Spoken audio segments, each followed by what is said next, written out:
చిన్నప్పటి నుంచి ఇంట్రెస్ట్ ఉంటుంది యాక్టర్ అవ్వాలని.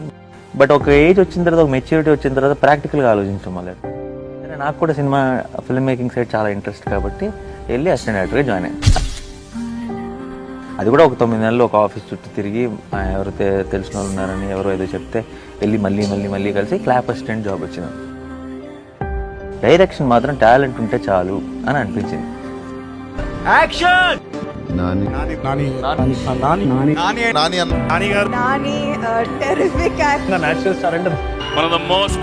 Natural 15 years back ప్రొడక్షన్ టీంలో అందరు అసిస్టెంట్తో కూర్చొని స్టీల్ ప్లేట్లు పేపర్తో తూచి తింటుంటారు. అది నుంచి కట్ చేస్తే మహేష్ గా పేరు మార్చుకున్నాడు.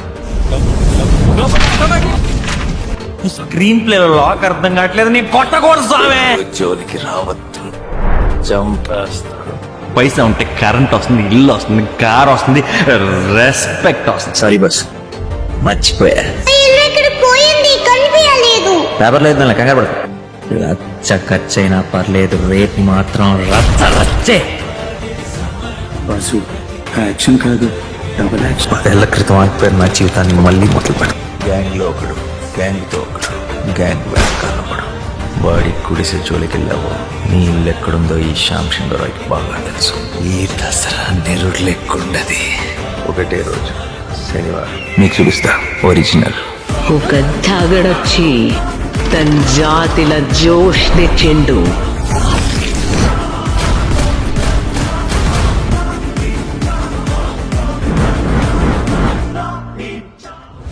నేను అమ్మా నాన్న అందరం చెప్పాం వాడికి, వద్దు నాని సినిమాలు వద్దు, సర్వైవ్ అవ్వలేవు అని.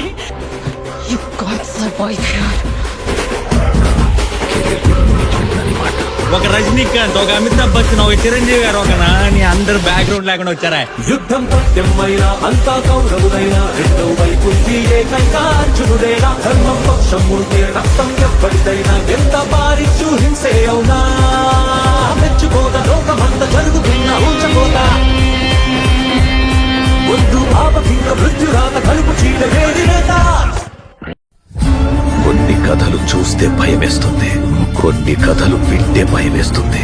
అయితే ఈ కథని తలుచుకుంటేనే భయమేస్తుంది. నా కొడుకు నాయకుడైన కథ.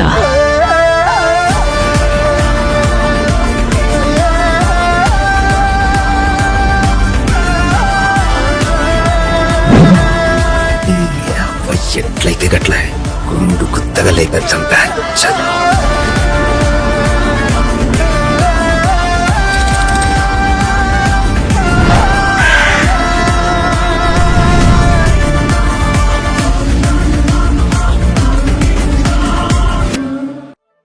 Happy birthday sir.